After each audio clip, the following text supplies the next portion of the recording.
ॐ नमो भगवते वासुदेवाय।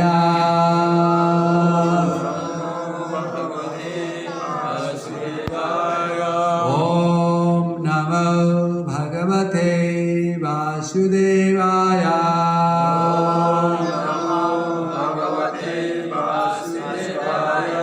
ॐ नमो भगवते वासुदेवाय।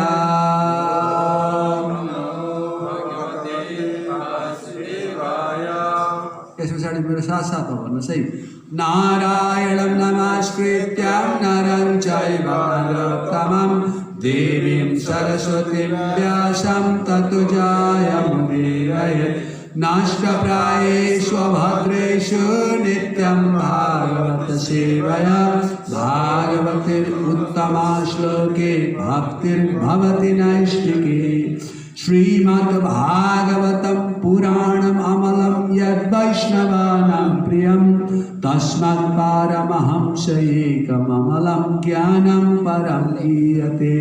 तत्र ज्ञानविरागभक्तिसहितं नैष्कर्म्यमाविष्कृतं तच्छृण्वन् विपठन् विचारणपरो भक्त्या विमुच्यन् नरः। श्रीमद् भागवत यस्तो एउटा ग्रन्थ हो जुन ग्रन्थ चाहिँ कृष्णेश्वर धाम पगते धर्म ज्ञान दिविशः कलौ नष्ट दिशामेषां पुरा नरको उदुदुर्दिता। कृष्ण भगवान यो संसारमा आउँदाखेरिमा उहाँले धर्म ज्ञान ऐश्वर्य वैराग्य सुन्दरता यस्ता अनेक कुराहरू लिएर आउनुभयो। अनि धरतीमा मानौ कि गोलोक नै धरतीमा झरेको छ, वैकुण्ठ लोकको ऐश्वर्य नै धरतीमा झरेको छ जस्तो महसुस हुन्थ्यो। तर दुर्भाग्यको कुरा चाहिँ के भयो भने कृष्ण आउनुभयो, रमाइलो गर्नुभयो, सबै भक्तहरूलाई आनन्दित पार्नुभयो, परित्राणाय साधुनां सन्तहरूको परम कल्याण हुने काम गर्नुभयो, सर्वसाधारणहरूलाई आफूतर्फ खिच्नुभयो, एकदम रमाइलो भयो। तर भगवान जानुभयो, धर्म ज्ञान दिविशः सबै लिएर जानुभयो अरे साथमा। आउनुभयो सबै लिएर आउनुभयो, जानुभयो सबै लिएर पनि जानुभयो अरे। अब के गर्ने त भनेर सोद्धाखेरिमा श्रीकृष्णलाई अरू सबै गइसके, तपाईँले सबै पठाइसक्नुभयो, तपाईँ मात्रै बाँकी। अब कसरी हुन्छ त यो धरतीमा रहने बाँकी रहेकाहरूले चाहिँ कहाँबाट उज्यालो पाउँछन् अनि तपाईँको सङ्गत पाउँछन् त भनेर सोद्धाखेरिमा एउटा पुराण रूपी सूर्यको उदय भयो अरे।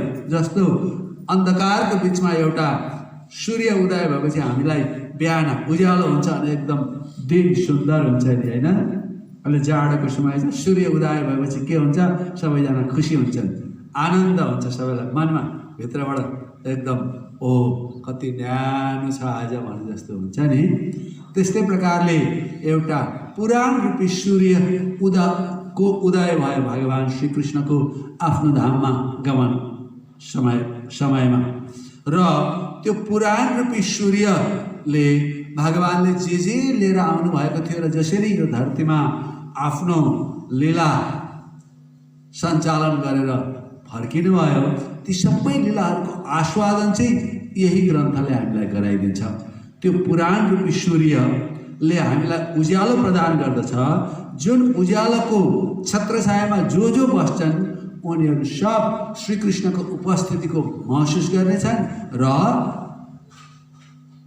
त्यो उज्यालोको कारणले यो जन्मको समाप्तिमा सबै भगवानको दिव्य धाममा नै पुग्नेछन्।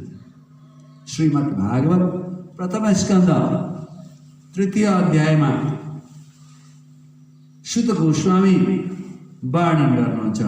कृष्णेशो धाम पगते धर्म ज्ञान दिविशः कलौ नष्ट दिशामेषां पुराणको दुनोदिता।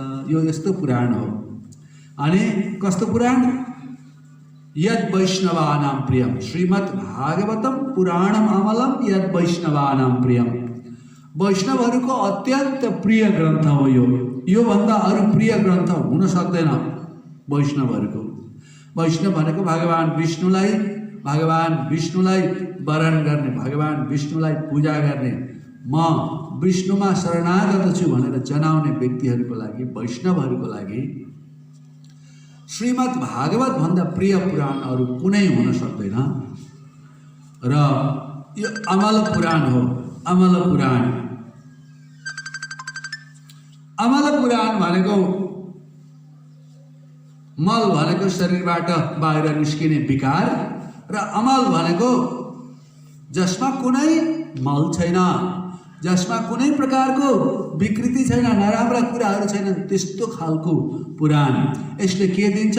यसले ज्ञान दिन्छ, वैराग्य दिन्छ, भक्ति दिन्छ, भगवानको चरणारविन्दमा प्रेम दिन्छ। यसले सबै कुरा हामीलाई प्रदान गर्न सक्दछ।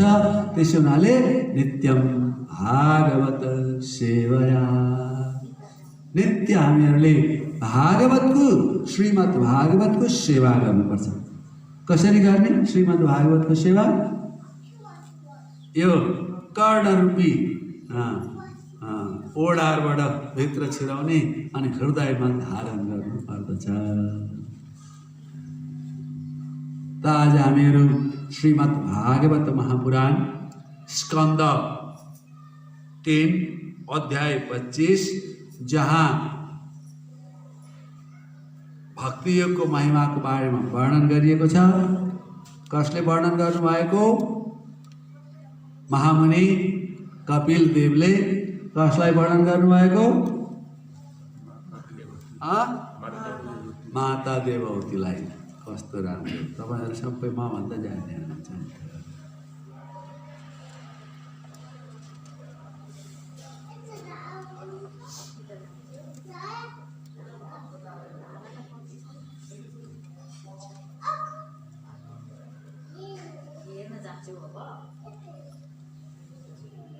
श्लोक नंबर 39 र 40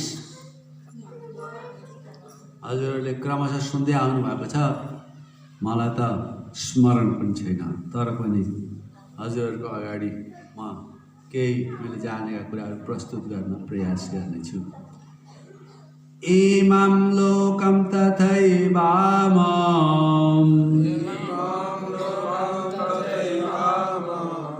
आत्मानामुभयायिनम्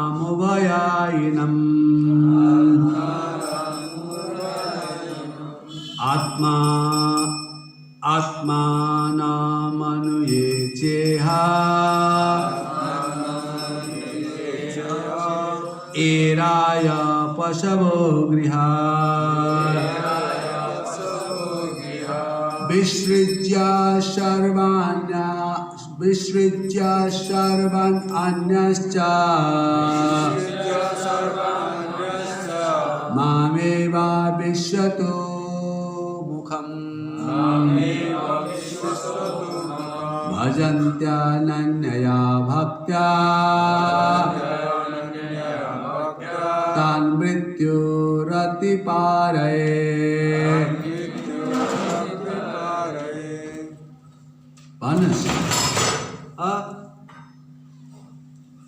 बोलेलाई पनि चाहिन्छ बाजे।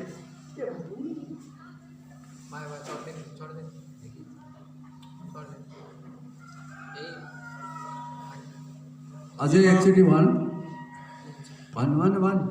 इमं लोकं तथैवामुम् इमं लोकं तथैवामुम् आत्मानम् उपपायिनम् आत्मानमुभयायिनम्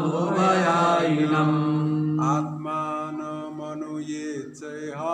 आत्मानमनुयेचेह एराय पशवो गृहा एराय पशवो गृहा विसृज्य सर्वाण्यंश्च विसृज्य सर्वाण्यंश्च मामेवं विश्वतो मुखम् मामेवं विश्वतो मुखम् भजन्ति अनन्या भक्त्या भजन्त्यानन्यया भक्त्या तान्मृत्योरतिपारये तां मृत्योरतिपारये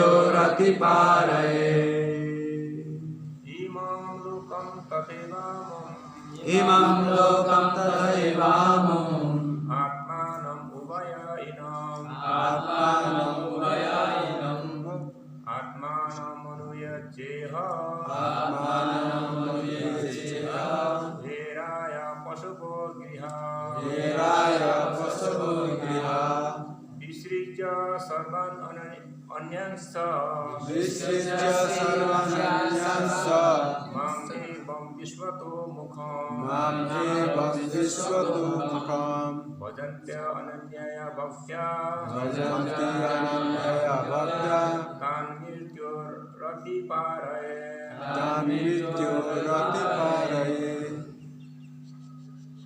इमं लोकं तथैवामुम् आत्मानमुभयायिनम् आत्मानमनुयज्येह धेराय पशवो गृहा विसृज्य सर्वानन्यांश्च मामेवं विश्वतो मुखम्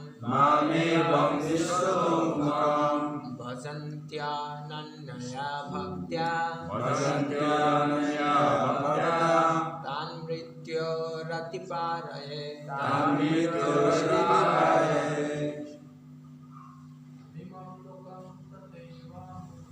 इमं लोकं तथैवामुम् आत्मानम् उभयायिनम् मनुयेचेह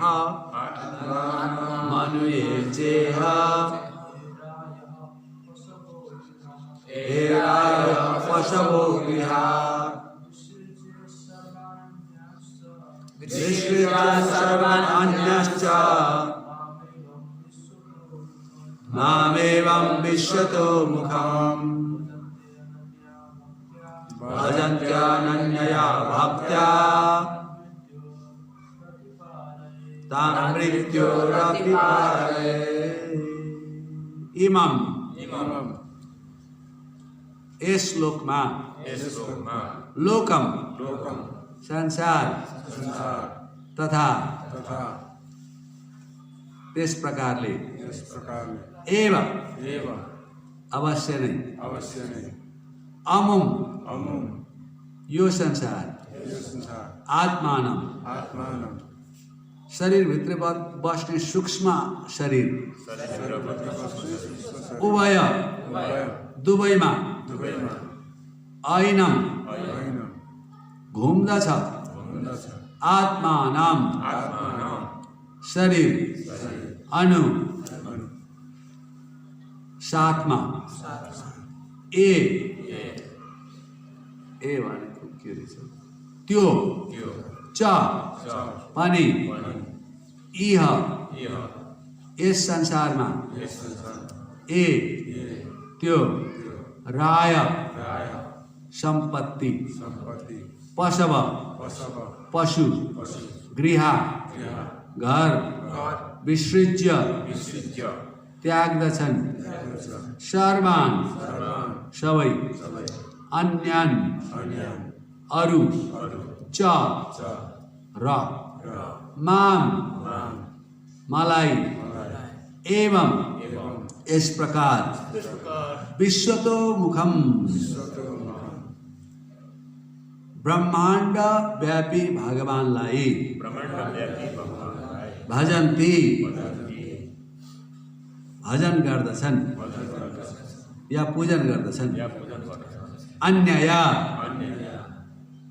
अनन्य भावले भक्त्या भक्ति द्वारा तान उनलाई मृत्यु मृत्यु को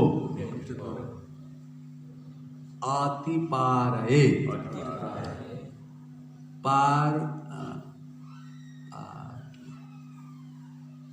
पार लगाउने गर्दछु।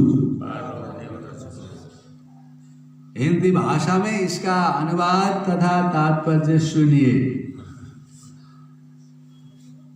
शिला प्रभुपाद जी का दिया हुआ हिंदी भाषा में, इस प्रकार जो भक्त विश्वव्यापी मुझ भगवान की अनन्य भक्ति के साथ पूजा करता है, वह अपनी समस्त कामनाएं त्याग कर स्वर्ग लोक को चला जाता है, अथवा इसी लोक में संपत्ति, संतान, पशु, घर अथवा शरीर से संबंध रखने वाली किसी भी वस्तु के साथ सुखी रहता है।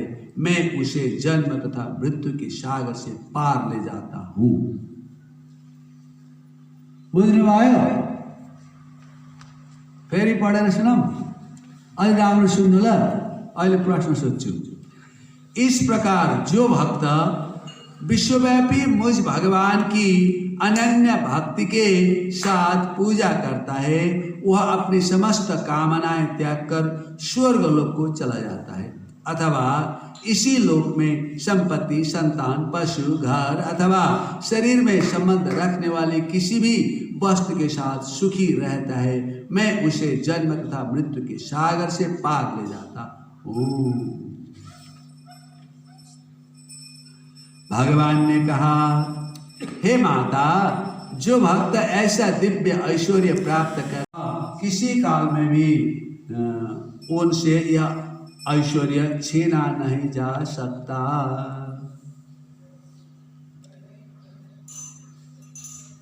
देव कृष्ण भक्ति में अपने आप को लगाना और परमेश्वर को ही सब कुछ मानना, क्योंकि परमेश्वर में सब कुछ अंतर्भूत है।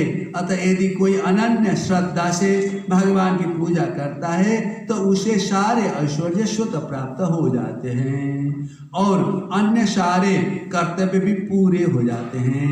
भगवान यहाँ पर वचन देते हैं कि वे अपने भक्तों को जन्म तथा मृत्यु के उस पार ले जाते हैं। इसलिए भगवान श्री चैतन्य ने स्तुति की है कि जो मनुष्य जन्म तथा मृत्यु से परे जाने चाहते हैं, उसे कोई भौतिक संपत्ति उसे कोई भौतिक संपत्ति नहीं रखनी चाहिए। इसका अर्थ यह हुआ कि उसे न तो किसी लोक में सुखी रहने या स्वर्ग लोक जाने का प्रयत्न करना चाहिए, नहीं भौतिक संपत्ति, संतान, स्वर्ग लोक जाने का प्रयत्न करना चाहिए, नहीं भौतिक संपत्ति, संतान, घर या पशु के लिए प्रयत्नशील होना चाहिए। यहाँ इसकी व्याख्या की गई है कि शुद्ध भक्त द्वारा किस तरह अलक्ष्य में ही मुक्ति प्राप्त की जाती है और उसके क्या लक्षण हैं। बद्ध जीव के लिए जीवन की दो अवस्थाएं हैं, एक तो वर्तमान जीवन तथा दूसरी अगले जीवन की तैयारी। यदि मैं सत्गुणी हूँ तो मैं स्वर्गलोक का भागी हूँ, यदि मैं रजगुणी हूँ तो मैं ऐसे समाज में रह जाऊंगा जहाँ कर्म ही प्रधान है, और यदि मैं तमगुणी हूँ तो मैं पशु जीवन या मानव जीवन की निम्न अवस्था में उतार दिया जाऊंगा। किंतु भक्त को न तो इस जीवन की और न अगले जीवन की कोई परवाह रहती है, क्योंकि वह किसी भी जीवन में न तो भौतिक संपत्ति की कामना करता है, न ही जीवन की उच्च या निम्न अवस्था की। वह तो भगवान से प्रार्थना करता है, हे भगवान, मुझे इसकी परवाह नहीं कि मैं कहाँ जन्म लूं, किंतु मुझे एक भक्त के घर में चींटी के रूप में ही सही जन्म लेने दें। शुद्ध भक्त अपने को मुक्ति के योग्य समझता ही नहीं, अपने विगत जीवन तथा दुष्ट कर्मों को ध्यान में रखते हुए वह सोचता है कि वह नरक के निम्नतम भाग में भेजे जाने के योग्य हैं। यदि मैं इस जन्म में भक्त बनना चाह रहा हूँ तो इसका यह अर्थ नहीं है कि पूर्व जन्म में मैं 100% शुद्ध चरित्रवान था। ऐसा संभव नहीं।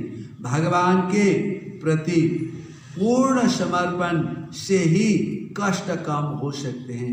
जैसे कि श्रीमद् भगवत गीता में कहा गया है, मेरी शरण लो, मैं समस्त पाप कर्मों से तुम्हारी रक्षा करूंगा। यह उनकी कृपा है। लेकिन इसका यह अभिप्राय नहीं है कि जिसने भगवान के चरण कमलों की शरण ग्रहण की है उसने पूर्व जन्म के बुरे कर्म नहीं किए। भक्त सदैव प्रार्थना करता है, अपने बुरे कर्मों के लिए मैं बारंबार जन्म लूं, किंतु मेरी एकमात्र प्रार्थना है कि मैं आपकी सेवा करना न भूलूं। भक्त में इतनी मन शक्ति होती है और वह भगवान से निवेदन करता है, मैं बार बार जन्म ग्रहण करता हूँ किंतु मैं शुद्ध भक्त के घर में जन्म लूं, जिससे मैं अपने को सुधारने का अवसर पा सकूं।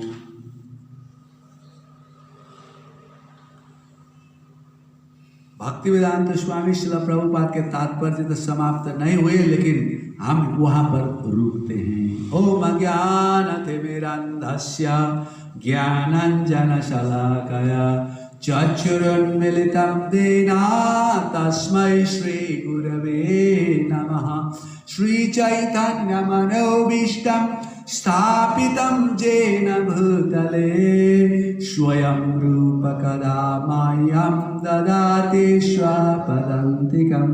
वन्देऽहं श्रीगुरो श्रीयुतपदकमलं श्रीगुरुन् वैष्णवं च श्रीरूपं साग्रजातं सहगण रघुनाथं नितं तं सजीवं साद्वैतं सावधूतं परिजनसहितं कृष्णचैतन्यदेवं श्रीराधा कृष्णपदान् सहगण ललिता श्रीविशाखान्वितं च। हरे कृष्ण कृष्ण कृष्ण हरे हरे, हरे राम राम राम हरे हरे।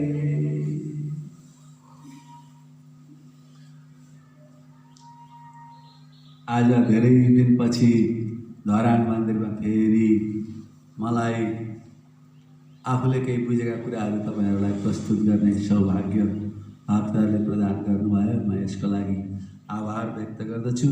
म खासै वक्ता होइन, म जान्ने व्यक्ति त होइन, तर पनि शिल प्रभुपाद र गुरु महाराजको आशीर्वादको कारण केही योग्यता मेरोमा भेट्नुभयो भनेदेखि त्यो उहाँहरूको कृपाको कारण हो, मेरो आफ्नै बल प्रयासबाट होइन भन्ने कुरा तपाईँहरूले बुझिलिनु होला।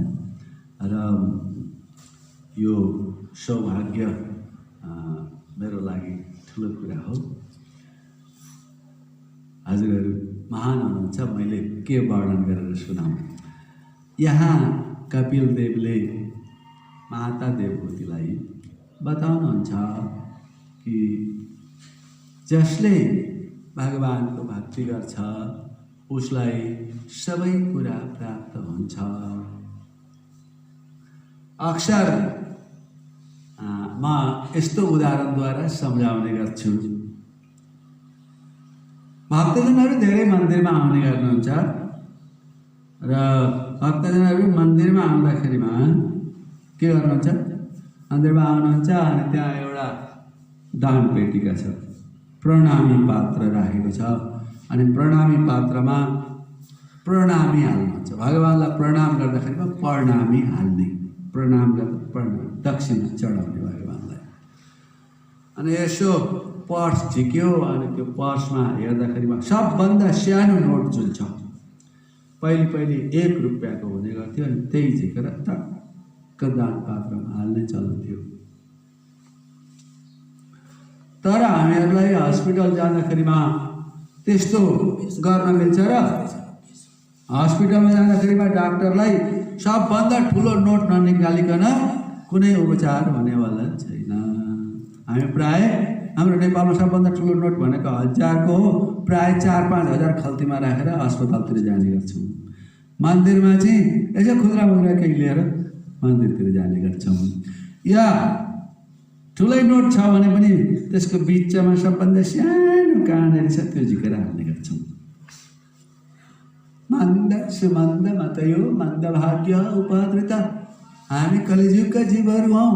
हामीहरूलाई दान दिने सौभाग्य चाहिँ भगवानले कम दिनुभएको छ क्या। किनकि कलिजुगमा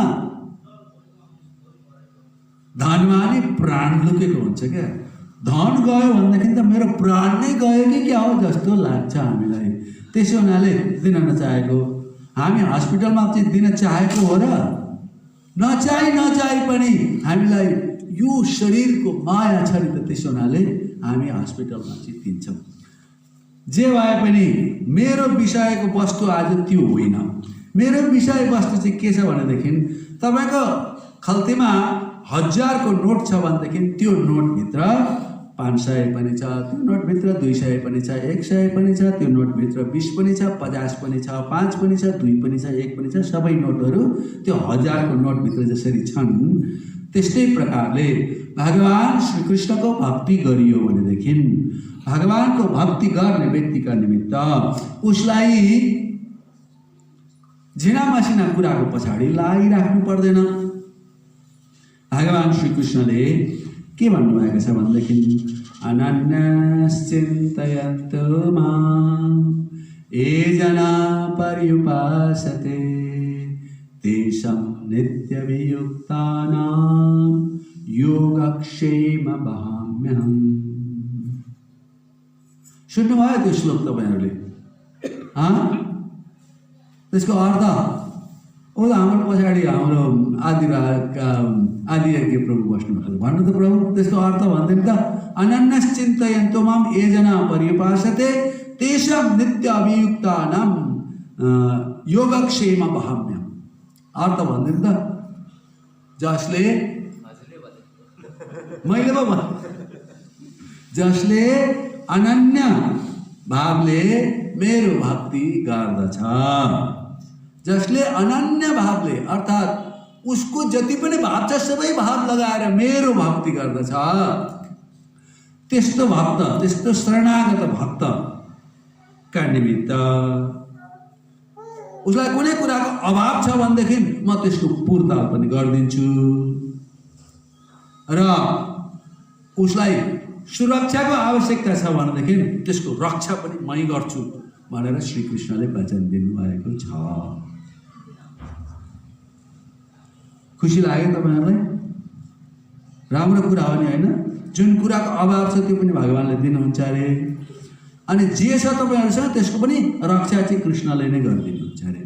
कस्तो राम्रो स्टेटमेन्ट श्रीकृष्ण भगवानको। त यहाँ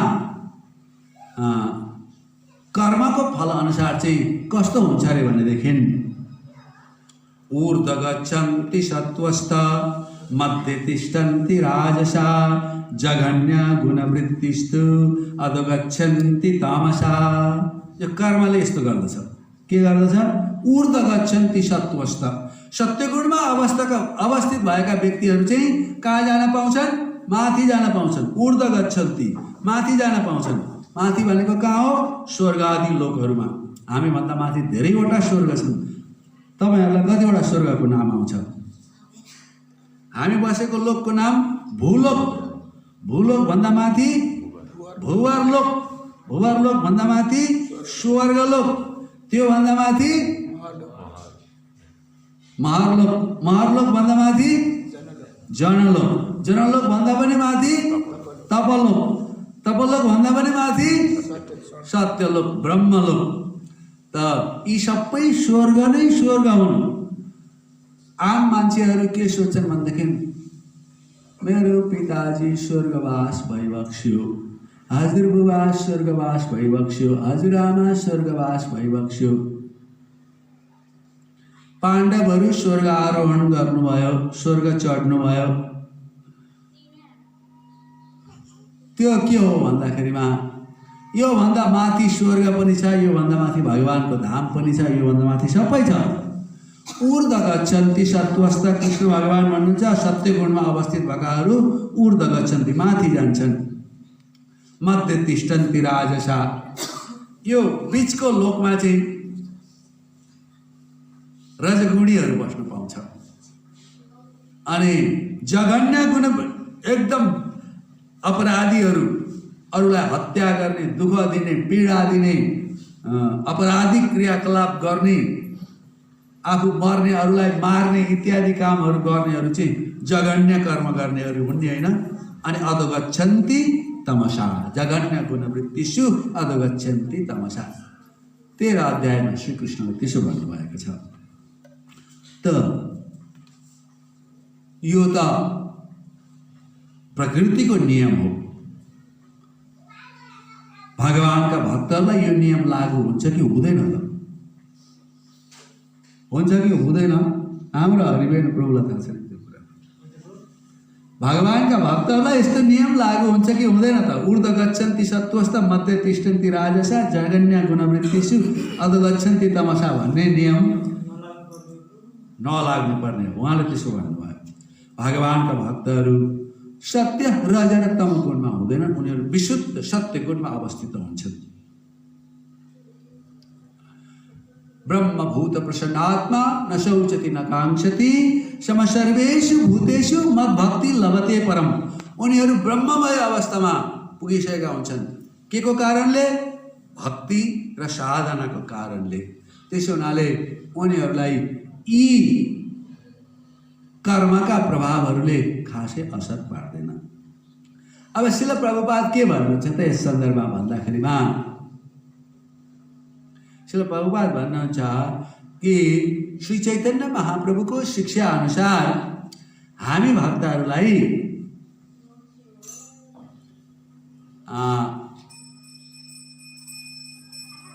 बहिर्मुख ब्रह्म नाहिक मोर आशा अरे। भक्तको घरमा यदि मैले कीट जन्म भए जथाई तुवा दास, बहिर्मुख ब्रह्म पद नाहिक मोर आशा।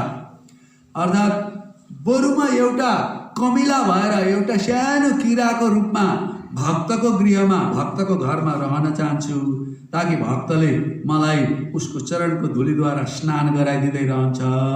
तर भगवानबाट विमुख भएर रहनुपर्छ भनेदेखि ब्रह्माकै पद दिए पनि, इन्द्रकै पद दिए पनि मलाई त्यो चाहिएन भनेर चाहिँ भक्तहरूले भगवानको चरणारविन्दमा प्रार्थना गर्ने गर्दछन्।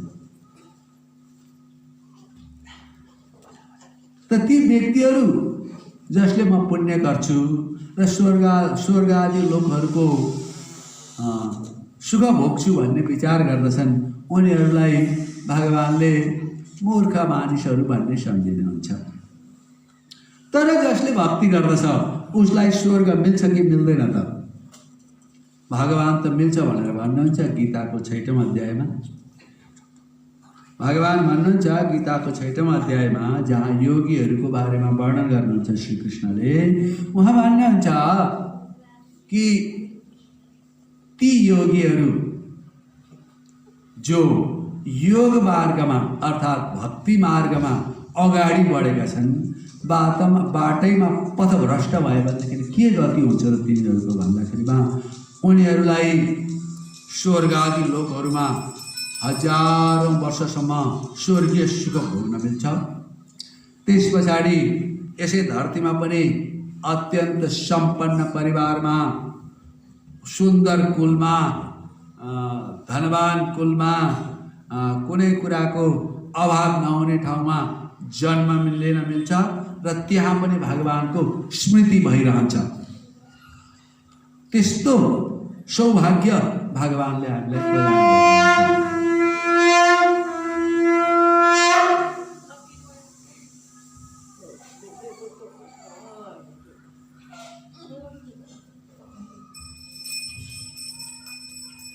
श्री राधा माधव चंद्र भगवान की जय।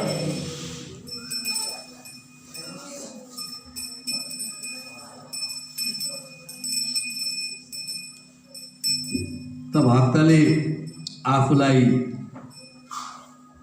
सदैव के विचार पर्दछ भने ब्रह्माण्ड भमितेकान भाग्यवान जे गुरु कृष्ण प्रसाद पाए भक्तिलता बीच। यो ब्रह्माण्डमा हजारौं लाखौं करोडौं जीवहरू छन्। मानव नै करोडौं छन् भनेदेखि सबै जीवहरूको त लेखाजोखा नै हामी गर्न सक्दैनौँ। यहाँ भएका क्यालकुलेटरहरू सबै फेल हुनेवाला छन्, कति जीव छन् भनेर। अनगिनत जीवहरू छन् ब्रह्माण्डमा। त्यसमध्ये कुनै कुनै भाग्यवान जीवहरूलाई भगवान गुरु र भगवानको कृपा मिल्छ, आशीर्वाद मिल्छ। ती कस्ता हुन् भन्दा अत्यन्त भाग्यवान जीवहरू मात्रै। सबैलाई त्यस्तो मिल्दैन। त्यसो हुनाले जसले भगवानको भक्ति गर्न मनमा सङ्कल्प लिनुभएको छ, तपाईँहरूले आफूलाई अत्यन्त भाग्यवान सम्झिनुहोस्। किनकि भगवानको भक्ति यस्तो एउटा अनमोल धन हो जुन धनले गर्दाखेरिमा तपाईँ वास्तवमा नै निश्चित रूपमा धनी बन्न सक्नुहुन्छ र तपाईँलाई यो जन्ममा होइन जन्म जन्मान्तरसम्म सधैँभरि त्यो धनले साथ दिन सक्छ। गोलोकेर प्रेमधन हरिनाम संकीर्तन। यो गोलोकबाट हरिनाम संकीर्तन, यो प्रेम रूपी धन श्री कृष्ण चैतन्य महाप्रभुले हाम्रो निमित्त ल्याइदिनु भएको छ। कलिकाले नाम रूपे कृष्ण अवतार, यो कृष्ण अवतार भएको छ नामको रूपमा र यसले के गर्छ? जीवहरूलाई परित्राण गरिदिन्छ, अर्थात् यो संसारबाट तारेर भगवानको धाममा नै पुर्याइदिन्छ। त्यही कुरा गर्नुभयो शिल प्रभुपादले आजको तात्पर्यमा। त हामी निश्चित रूपमा भाग्यवान छौँ र हामीले कृष्णलाई पनि चिन्न सक्यौँ, गुरुलाई पनि चिन्न सक्यौँ र यो बाटोमा अगाडि बढेपछि हाम्रो गन्तव्य चाहिँ त्यो भगवत प्राप्ति हो, भगवानको दिव्य धाम हो भन्ने कुरा पनि हामीले बुझ्यौँ र भगवानको धामको दिव्य धामको वर्णन पनि हामीहरूले सुन्यौँ श्रीमद् भागवतको पाना पानाबाट। त्यसै हुनाले श्रीमद् भागवत हाम्रो लागि अत्यन्त प्राणप्रिय ग्रन्थ हो। यसको जति श्रवण गरे यसमा भगवान श्रीकृष्णका लीला कथाको बारेमा वर्णन गरिएको छ। यहाँ आजको अध्यायमा के छ त भन्दाखेरिमा श्रीकृष्णको कथा कसरी छ त भन्दाखेरिमा यहाँ स्वयं भगवान कपिल देवको रूपमा उपस्थित हुनुभएको छ र उहाँ के भन्नुहुन्छ? आफ्नै मातालाई, आफ्नै आमालाई उपदेश गर्दै हुनुहुन्छ कि ती भक्तहरू जसले मेरो भक्ति गर्दछन् उनीहरू मेरो अत्यन्त प्रियजनहरू हुन्।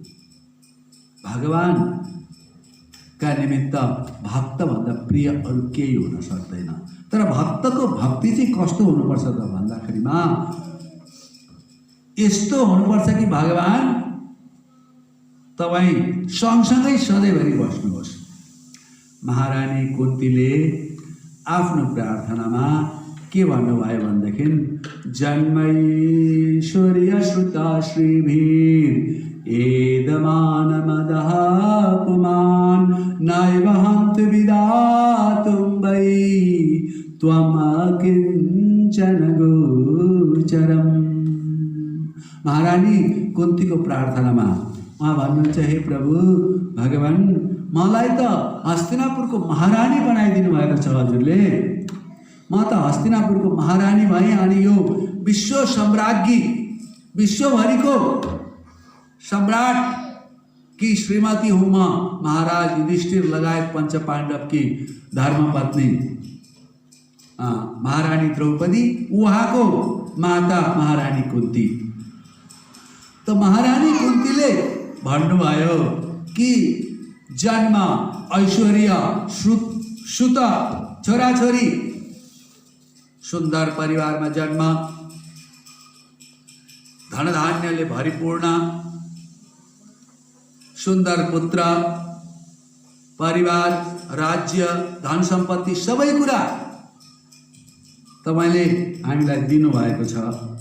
तर भगवान, यदि हजुर निर्धनका धन हुनुहुन्छ भने, यदि हजुर अकिञ्चनका स्वामी हुनुहुन्छ भनेदेखि मलाई पनि अकिञ्चन बनाइदिनुहोस्। अकिञ्चन भनेको धनविहीन व्यक्ति, केही पनि नभएको। त यदि त्यस्ताका मात्रै स्वामी हजुर हो भनेदेखि मलाई पनि यी सबै कुराले हिट गरिदिनुहोस्। यो राज्य पनि चाहिएन, यी छोराहरू पनि चाहिएन, सम्पत्ति पनि चाहिएन, धन दौलत केही पनि चाहिएन मलाई। यी सबबाट मलाई छुटकारा दिलाइदिनुहोस् र मलाई हजुरको सेवक बनाइदिनुहोस्। त्यस समयमा भगवान श्री कृष्ण हस्तिनापुर छोडेर द्वारिकापुरी जाँदै हुनुहुन्थ्यो अनि महारानी कुन्तीले गर्नुभएको यो प्रार्थना। उहाँ भन्नुहुन्छ कि यी छोराहरू पनि मलाई छोराविहीन बनाइदिनुहोस्, मलाई सम्पत्तिविहीन बनाइदिनुहोस्, तर म हजुरलाई चाहिँ छोड्न चाहन्न। हजुर चाहिँ मेरो साथमा हुनुपर्छ। पहिले यिनीहरू थिएनन्, यो सम्पत्ति थिएन, यो राज्य थिएन, त्यसो हुनाले हजुर मेरो साथमा बस्नुभयो, मलाई सदैव कृपा गर्नुभयो। तर अहिले सबै कुरा छन्, महारानी कुन्ती हजुर सुरक्षित हुनुहुन्छ, अब छोराहरूले आमाको रक्षा गरिहाल्छन् भनेर हजुर जाँदै हुनुहुन्छ। यो चित्त भने नगर्नुहोस्, बरु मलाई यी छोराबाट विमुख पारिदिनुहोस्, तर हजुर मेरो साथमा हुनुपर्छ। भक्तको पुकार हो भगवानमा। भगवानका निमित्त भक्त जे गर्न पनि तयार छ। अनि भगवान चाहिँ के गर्न तयार हुनुहुन्छ? भगवान चाहिँ भक्तका लागि जे गर्न पनि तयार हुनुहुन्छ। महारानी कुन्तीले प्रार्थना गर्नुभयो तपाईँ नजानुहोस् भनेर, अब भगवान के गर्नुभयो? ल हुन्छ त भनेर रथबाट झर्नुभयो। जानु भएन द्वारिकापुरी, हिँडिसकेको पनि भगवान त्यहीँ झरेर बस्नुभयो हस्तिनापुरमा। कैयौँ लामो समयसम्म त्यहीँ बसिराख्नु भयो हस्तिनापुरमा। कति दिनसम्म राख्ने हो हजुरले मलाई माता भनेर भन्नुहुन्थ्यो, त्यहीँ बसिराख्नु भयो। भनेदेखि भगवान भक्तको भक्तिमा बिग्नु हुन्छ कि भक्तले भगवानलाई आफ्नो भक्ति प्रेम दिएर बाँधेर राखेको हुन्छ। अनि त्यो भक्तलाई भगवान के गर्नुहुन्छ त भन्दाखेरि नाहं वसामि वैकुण्ठे योगिना हृदयान च मद्भक्त यत्र गायन्ति मद्भक्ता तत्र तिष्ठामि नारद। बरु वैकुण्ठमा कहिलेकाहीँ हुँदिन होला के? ए नारद, बरुमा वैकुण्ठमा भगवान त सधैँ हुनुहुन्छ नि होइन, तर बरुमा कहिलेकाहीँ वैकुण्ठमा हुँदिन होला। बरु त्यो ध्यान गर्ने योगीको हृदय सधैँ विराजमान गर्नुपर्ने, मैले बरु त्यो योगीको हृदय छोडिदिन्छु होला कहिलेकाहीँ। तर मेरो भक्तले मेरो पुकार जहाँ गर्दछ, जहाँ मलाई बोलाउँदछ, जहाँ नाम संकीर्तन हुन्छ, मेरो भक्त हुन्छ, त्यहाँ चाहिँ म निश्चित रूपमा हुन्छु भनेर भगवानले भन्नुभएको छ। त्यसो हुनाले हामीले यो कुरा चाहिँ निश्चित ख्याल गर्नुपर्दछ कि म एक्लै छुइनँ, आई एम नट अलोन, मेरो साथमा भगवान हुनुहुन्छ भन्ने कुरा ख्याल गर्न सक्नुपर्दछ। र भगवान के गर्नुहुन्न भक्तको लागि जे पनि गर्न तयार हुनुहुन्छ। बिचारा सुदामा ब्राह्मण अकिञ्चन थिए सुदामा ब्राह्मण, उनीसँग धन त थिएन, तर मेरो धन त श्रीकृष्ण हो भनेर नित्य निरन्तर सोचिरहन्थे सुदामा ब्राह्मणले। बिचारा श्रीमती छोराछोरीहरू रोज डेलीको घाँस पनि पुर्याउन सम्भव भइरहेको थिएन। भिक्षा माग्न जाँदा पनि सुदामालाई पर्याप्त खानेकुरा मिल्दैन थियो। बालबच्चालाई पाल्न पनि भोकै राख्नु पर्थ्यो, आधी पेट खुवाएर राख्नु पर्थ्यो। कृष्ण भक्त कति दुःख कति कष्ट कृष्ण भक्तले खेड्नु पर्ने। जानुभयो द्वारिकापुरी, मलाई धन दिनुहोस् है भगवान भन्न जानु तपाईँ भनेर सुशीलाले पठाउनु भएको थियो। तर द्वारिकापुरीमा पुगिसकेपछि श्रीकृष्ण उहाँ जाँदाखेरिमा बाटोमा यही सोच्दै जाँदै हुनुहुन्थ्यो कि म किन जाँदैछु द्वारिकापुरी भन्दा मेरो प्रभुलाई भेट्नका निमित्त, दर्शन गर्नका निमित्त, मेरो लागि सौभाग्यको कुरा हो। भन्दै जानु भएको थियो। द्वारिकापुरीमा पुग्नुभयो, दर्शन गर्नुभयो श्रीकृष्णको। अब कथा त तपाईँहरूलाई थाहा छँदैछ नि होइन? द्वारिकापुरीमा श्रीकृष्णको दर्शन त गर्नुभयो सुदामा ब्राह्मणले। आफूले ल्याएको भाउजूले के पठाइदिएको छ मलाई दादा भन्नु त भन्दाखेरिमा केही पनि छैन भनेर भन्नुभयो सुदामा ब्राह्मणले। तर सानो एउटा पोको त लिएर आउनुभएको थियो कोसेली। पोकोमा पिठाको टन्डुलम थियो अरे। के हो पिठाको टन्डुलम भनेको? चिउरा हो कि कनिका हो कि जे होस् त्यस्तै केही थियो। अनि त्यो पिठाको टन्डुलम दिनुभयो। यही हो, उहाँले दिनुभएको होइन, जबरजस्ती खोसेर लिनुभयो श्रीकृष्णले। अनि आफूले अलिकति खानुभयो। अझै खान प्रयास गर्दै हुनुहुन्थ्यो। रुक्मणी रानीले भन्नुभयो होइन प्रभु, योभन्दा धेरै खानुभयो भनेदेखि बर्बाद हुन्छ। यतिमै अहिलेलाई यति नै, भोलि हामीहरूलाई पनि चाहियो नि। हामी 16,108 छौँ नि त। हामीहरूलाई पनि अलिअलि प्रसाद त चाहियो नि। सुदामाले ल्याउनु भएको कोसेली भनेर खान दिनु भएन। दर्शन भयो, सुदामाको सत्कार भयो, सबै कुरा भयो। सुदामा अब श्रीकृष्णसँग विदा भएर जाँदै हुनुहुन्छ। फर्केर कहाँ? आफ्नो घर झुम्बडीमा। किन आउनुभएको थियो? कृष्ण धनवान हुनुहुन्छ, द्वारिकापुरीकै मालिक हुनुहुन्छ, तपाईँलाई अलिकति धन दिनुभयो भने पुगिहाल्छ नि भनेर पठाएको थियो सुशीलाले। तर सुदामाले त त्यो कुरा भुसुकै बिर्सिनु भयो भगवान्को दर्शन गरेपछि। सुदामाले त सोध्नु भएन, माग्नु भएन। मलाई धनको अभाव छ, भाउजू भोकै छ घरमा, मेरा छोराछोरी भोकै छन्, केही देऊ न, त्यसै हुनाले म आएको भनेर भन्नु भएन सुदामाले। तर श्रीकृष्णले के दिनुभयो त भन्दाखेरिमा सुदामा घर फर्केर पुग्दाखेरिमा त उहाँलाई आश्चर्य लाग्यो कि म द्वारिकापुरी फेरि कसरी फर्केर आइपुगेँ? यत्रो महल, यो त पक्कै द्वारिकापुरी जस्तै छ त हेर्दाखेरिमा। सोध्नुभयो यो कसको महल हो, यो म के हो भ्रमित भएँ कि क्या हो भनेर सोद्धाखेरिमा यो द्वारिकापुरी हो भनेर सोद्धाखेरिमा होइन, यो त सुदामापुरी हो।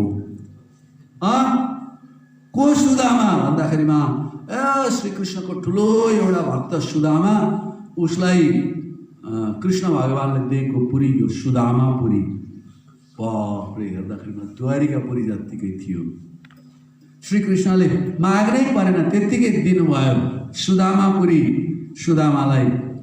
तर सुदामालाई त्यो सुदामापुरीमा कुनै अनुराग भएन, उहाँलाई कुनै इन्ट्रेस्टै भएन।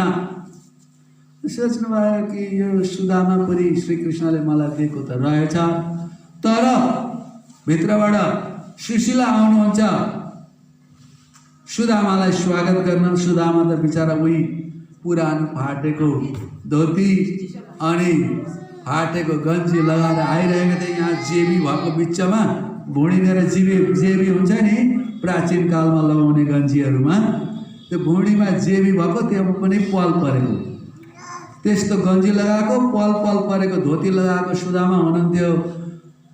सुशीला आउनुभयो भित्रबाट, सुदामापुरीबाट निस्केर, स्वामी स्वामी, यो भगवान् श्रीकृष्णले दिनुभएको, हजुरको भक्तिको कारण दिनुभएको यो सुदामापुरी, हजुर अब यहाँको राजा हो भन्दाखेरिमा सुदामाले नमस्कार छ, सुदामापुरीलाई म यो भित्र प्रवेश पनि गर्दिनँ भनेर सुदामाले भन्नुभयो। न धनं न जनं न सुन्दरीं कवितं जगदीश कामये मम जन्मने जन्मनेश्वरे भवतात् भक्तिरहितु कीर्तने। सुदामाको मनमा उनलाई धन जन इत्यादि कुनै कुरा प्राप्त गर्ने चाहना थिएन। जस्तो महारानी कुन्तीले जन्म, ऐश्वर्य, सुन्दर पुत्र इत्यादि यदि हजुरको दर्शनमा बाधक हुन् भनेदेखि मलाई चाहिएन यी कुरा भनेर महारानी कुन्ती भन्नुहुन्छ नि। सुदामाको मनमा पनि त्यस्तै थियो र उनी त सुदामापुरीमा कदापि प्रवेश नै गरेन। उनी वानप्रस्थ लिएर अब तिमीहरूलाई सबै कुरा भइहालेछ, अब ठिक छ नि त, सुख सयालसँग घर बस्नु, म चाहिँ ओडारतिर लागेँ भनेर सुदामा ओडारतिर लाग्नुभयो आफ्नो अन्त्य समय बिताउनका निमित्त भगवानमा भक्ति गर्दै शरीर त्यागिदिन्छु भनेर वानप्रस्थ लिइहाल्नु भयो सुदामाले त्यो ऐश्वर्य देखेपछि। भनेदेखि भक्तलाई यी सानातिना कुराहरूले खासै लोभ्याउनु हुँदैन। यदि लोभ्याउँछ भनेदेखि हामी कस्ता खालका भक्त हौँ त भन्दाखेरिमा हामी कनिष्ठ भक्त, हामी उत्तम भक्त होइन, हामी कनिष्ठ भक्त हौँ। यदि हामीहरूलाई धन ऐश्वर्य इत्यादिले लोभ्याउँछ भने हामी कनिष्ठ भक्त हौँ। यो कुरा चाहिँ हामीहरूले बुझ्न सक्नुपर्दछ। यो त कति मेहनत गरेर बल्ल बल्ल प्रधानमन्त्रीसँग भेट भयो।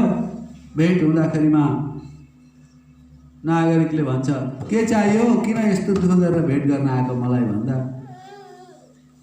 मलाई 20 रुपियाँ चाहिएको थियो, त्यसो हुनाले आएको हजुरकोमा भनेपछि यसलाई 20 रुपियाँ देऊ पठाइदेऊ भनेर भनिदिन्छ, सक्यो कुरा। त्यसो हुनाले हामी भक्तहरूले भगवानसँग के पाउन सक्दैनौँ, जे पनि पाउन सक्छौँ। कुन कुरा पाउन बाँकी रहन्छ? जस्तो मैले अघि हजुरहरूलाई बताएँ नि, सुरुमा मैले नोटको उदाहरण प्रस्तुत गरेको थिएँ कि सुरुमै नोटमा एउटा 1000 को नोटमा 1 पनि हुन्छ, 2 पनि हुन्छ, 5 पनि हुन्छ, 10 पनि हुन्छ, 50 पनि हुन्छ, 100 पनि हुन्छ, 1000 पनि हुन्छ, 500 पनि हुन्छ, सबै त्यसभित्र हुन्छ। त्यस्तै प्रकारले भगवानको भक्ति गर्ने भक्तका निमित्त ध्रुव महाराज उसले समर्थन गरेको हो नि मलाई, ठिक भन्नुभयो भनेर भनेको।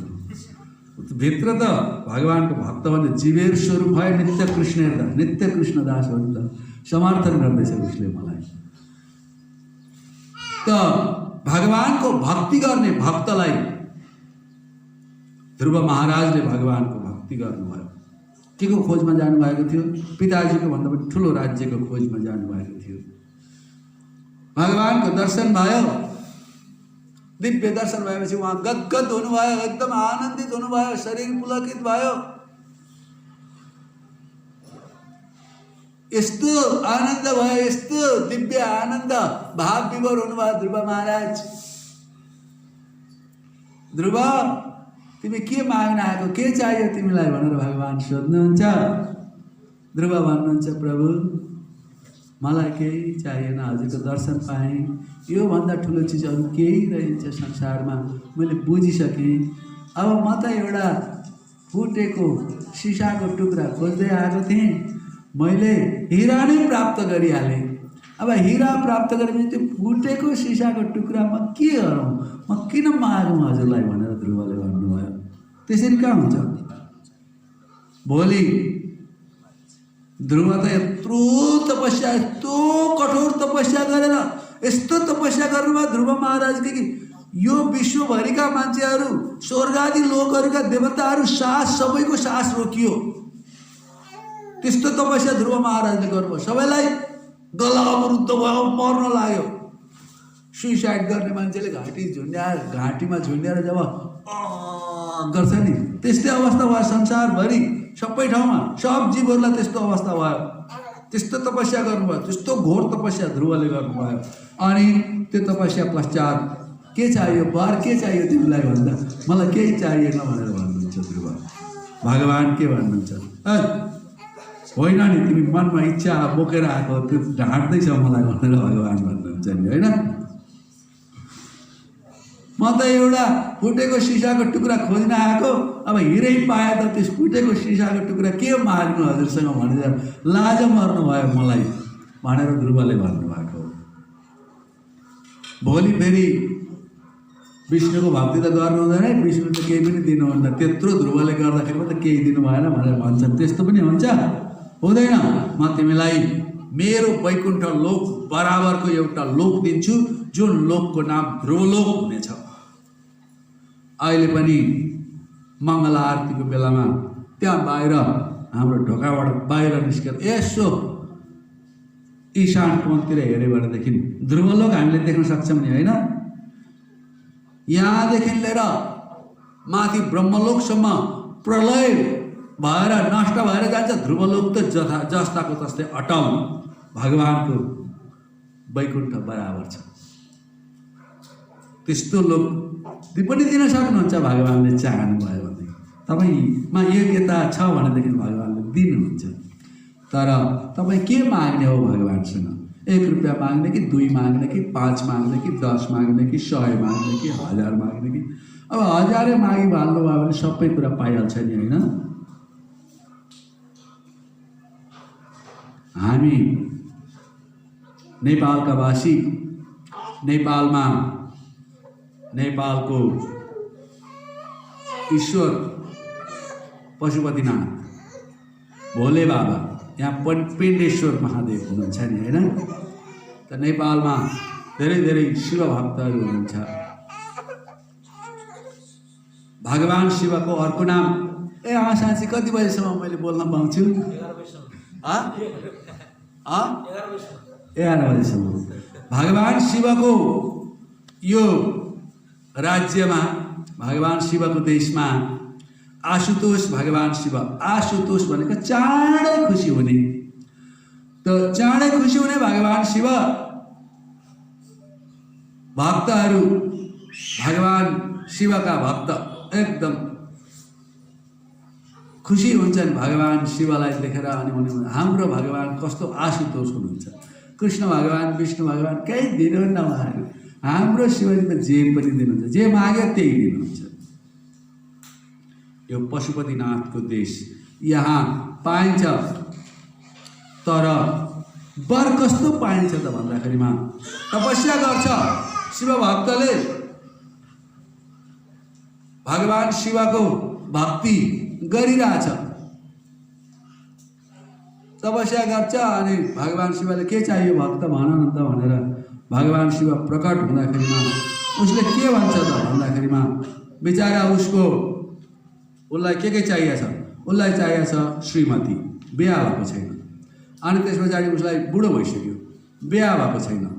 अब उसलाई चाहिएको छ श्रीमती, छोराछोरी, अनि घर चाहिएको छ, अनि बारी चाहिएको छ, अनि अरू के हो सबै कुरा चाहिएको छ। अनि उसले माग्छ कसरी त भन्दाखेरिमा भगवान शिव भन्छ माग न भक्त माग। तर भक्तमा एकै वचनमा माग्नुपर्छ है, 2-3 चोटि माग्नु पाउँदैन। एकैचोटि माग्नुपर्छ तिमीले। एउटा वर दिन्छु जम्मा, एकचोटि तथास्तु भन्छु है म। हो त प्रभु? के माग्ने होला? सबै कुरा चाहिएछ। यो मागे पनि हुँदैन। अब घर मागौँ भनेदेखि श्रीमती नहुने भयो, श्रीमती मागौँ भनेदेखि खेतबारी नहुने भयो, खेतबारी मागौँ भनेदेखि अब फेरि धन सम्पदा यो नहुने भयो, त्यो नहुने भयो, के माग्ने के माग्ने, घर गाडी कार इत्यादि सबै कुरा चाहिएको छ। एक शब्दमा माग्नु पर्ने छ। श्रीमती पनि चाहिएको छ, बालबच्चा पनि चाहिएको छ। अनि धेरै विचार गरेर उसले भन्छ कि मैले विचार गरेँ, अब म भन्छु। ल भन भन, एकै शब्दमा भन है। बिचारा अन्धो थियो, आँखा देख्दैन थियो, बुढो भइसकेको थियो, बिहा गर्न पाएको थिएन, धन सम्पत्ति थिएन, केही पनि थिएन। अनि उसले भन्छ कि घर भन्दा मुनि बारी, बारी भन्दा मुनि खेत, मेरो कान्छो नातिको अनुहार यही आँखाले देख भनेर चाहिँ माग्छ। के माग्छ?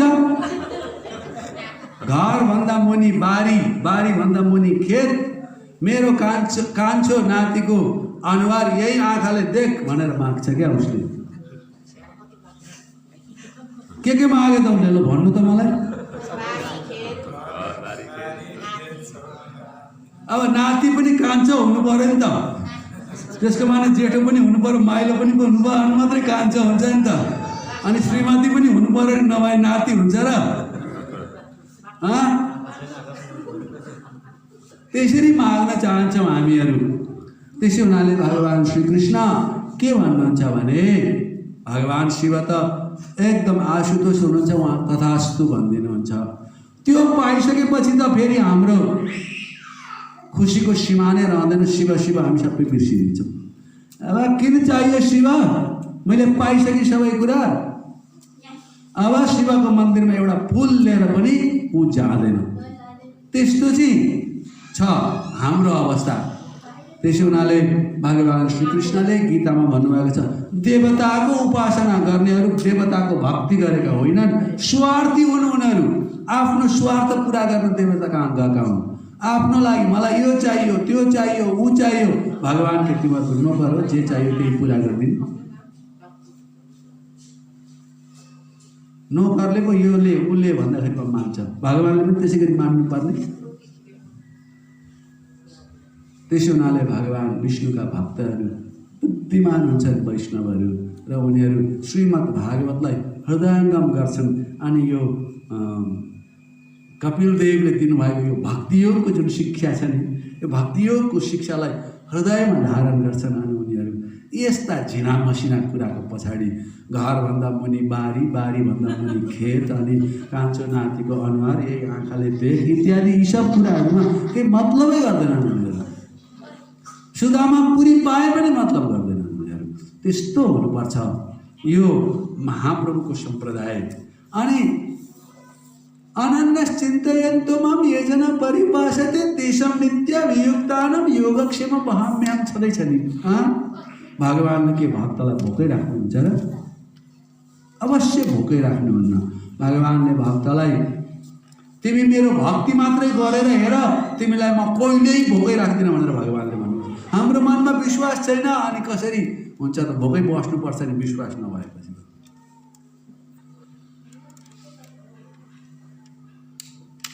9:30 बजेछ, मलाई कारवाही हुन्छ, म यहीँ नै रोकिन्छु। हजुरहरूलाई अझै धेरै कुराहरू भन्न मन लागिरहेको थियो, तर यहीँ नै रोकिन्छु। पछि हजुरहरूलाई सुनाउँदै जान्छु नि म। श्रीमद् भागवत महापुराण की जय, श्रील प्रभुपाद की जय। हजुर भन्नु